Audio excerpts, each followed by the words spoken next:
A'udzu billahi minas syaitonir rajim. Bismillahirrahmanirrahim. Allahumma sholli ala sayyidina Muhammad wa ala ali sayyidina Muhammad. La ilaha illallah Muhammadar Rasulullah. Subhanallah walhamdulillah wa la ilaha illallah wallahu akbar. Wala haula wala quwata illa billahil aliyyil azim. Assalamualaikum warahmatullahi wabarakatuh. Saudara-saudariku dimanapun dirimu berada, semoga Allah Subhanahu wa Ta'ala memberikan ridho dan syafaatnya serta rahmat dari Allah Subhanahu wa Ta'ala.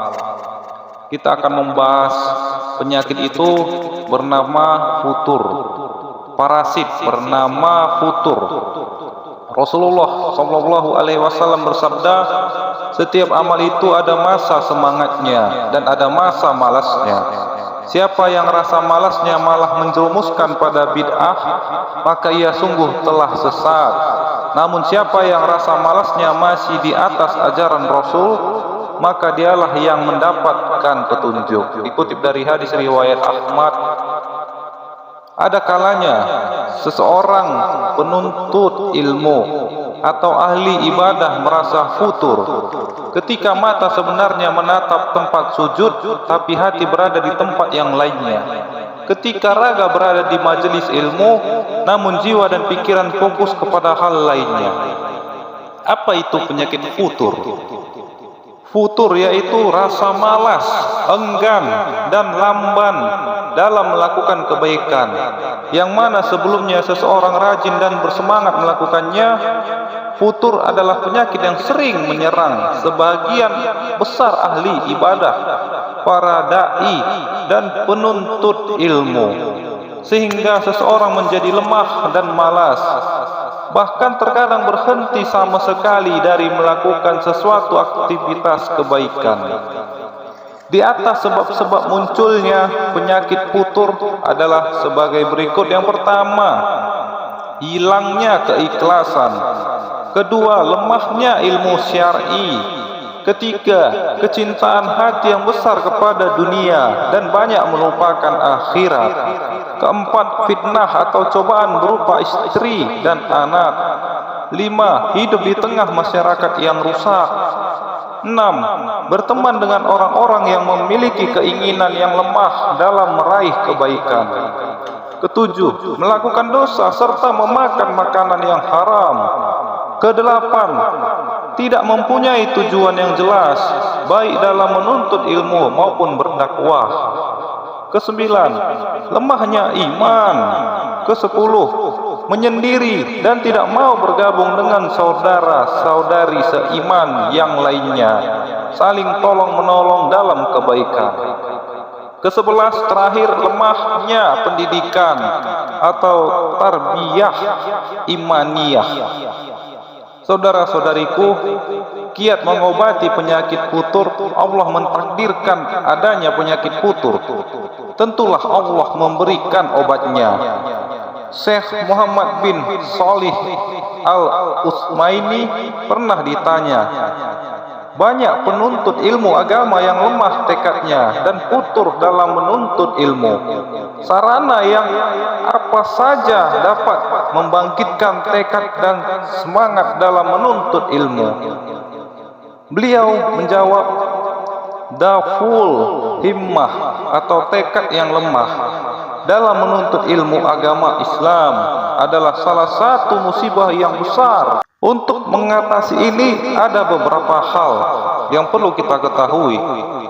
Yang pertama, mengikhlaskan niat hanya untuk Allah Azza wa Jalla dalam menuntut ilmu. Penjelasannya, niat dalam melakukan suatu perbuatan yang baik tentunya harus ikhlas untuk Allah Subhanahu wa Ta'ala semata. Keikhlasan suatu niat sangat berpengaruh pada amalan-amalan yang kita lakukan. Jika seseorang ikhlas dalam menuntut ilmu, ia akan memahami bahwa amalan menuntut ilmu ia lakukan itu akan diganjar pahala. Sebagaimana dalam hadis disampaikan bahwa Sesungguhnya setiap amal itu tergantung pada niatnya, dan sesungguhnya seseorang itu hanya mendapatkan sesuai dengan apa yang diniatkannya. Barang siapa yang hijrahnya karena Allah dan Rasulnya, maka hijrahnya atau dinilai karena Allah dan Rasulnya. Dan barang siapa yang hijrahnya karena harta dunia yang hendak diraihnya, atau karena wanita yang hendak dinikahinya, maka hijrahnya itu hanyalah kepada apa yang menjadi tujuan hijrahnya. Dikutip dari hadis riwayat Bukhari dan Muslim. Kemudian dengan mengikhlaskan niat tersebut, seseorang akan berada pada tingkatan yang ketiga dari umat ini. Lalu dengan itu semangatnya pun akan bangkit seketika. Penjelasannya, dan barang siapa yang mentaati Allah dan Rasulnya, mereka itu akan bersama-sama dengan orang-orang yang dianugerahi nikmat oleh Allah, yaitu nabi-nabi, para sidikin, dan orang-orang yang mati syahid, serta orang-orang yang soleh.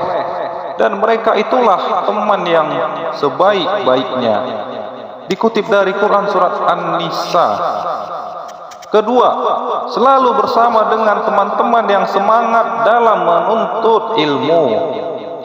Teman merupakan orang yang sangat berpengaruh pada diri kita. Teman turut membentuk karakter kita. Oleh karena itu, dalam berteman hendaknya kita memilih teman-teman yang mampu mengantarkan kepada kebaikan. Teman-teman yang demikian dapat membantu kita dalam berdiskusi dan meneliti masalah agama. Jangan condong untuk meninggalkan kebersamaan bersama mereka selama mereka senantiasa membantu dalam menuntut ilmu. Ketiga, bersabar, yaitu ketika jiwa mengajak untuk berpaling dari ilmu. Kesabaran akan mengantarkan kita kembali kepada ilmu dan kebaikan-kebaikan. Oleh karena itu, hendaknya kita harus terus berusaha bersabar agar penyakit futur itu segera hilang. Allah Subhanahu wa taala berfirman kepada Nabi Muhammad sallallahu alaihi wasallam, dan bersabarlah kamu bersama-sama dengan orang-orang yang beribadah kepada Allah Subhanahu wa taala atau Tuhan mereka di pagi dan senja hari dengan mengharapkan keridhaannya, dan janganlah kedua matamu berpaling dari mereka karena mengharapkan perhiasan kehidupan dunia ini. Dikutip dari Quran surat Al-Kahfi ayat 28. Seorang penuntut ilmu tidak boleh terburu-buru dalam meraih ilmu syar'i. Menuntut ilmu syar'i tidak bisa didapatkan dengan kilat atau dikursuskan dalam waktu singkat. Harus diingat bahwa perjalanan dalam menuntut ilmu adalah panjang dan lama. Oleh karena itu wajib sabar dan selalu memohon pertolongan kepada Allah Subhanahu wa taala agar tetap istiqomah di atas kebenaran. Demikian kultum yang dapat saya sampaikan, kurang lebihnya saya mohon maaf. Segala kesalahan dan kehilafan datangnya dari saya, dan segala yang benar datangnya dari Allah Subhanahu wa taala. Demi masa sesungguhnya manusia itu benar-benar dalam kerugian, kecuali orang-orang yang beriman dan mengerjakan amal soleh dan nasihat menasehati, supaya mentaati kebenaran dan nasihat menasehati, supaya menetapi kesabaran. Quran surat Al-Asr 103 ayat 1 sampai dengan 3. Akhirul kalam, wabillahi taufiq wal hidayah. Wassalamualaikum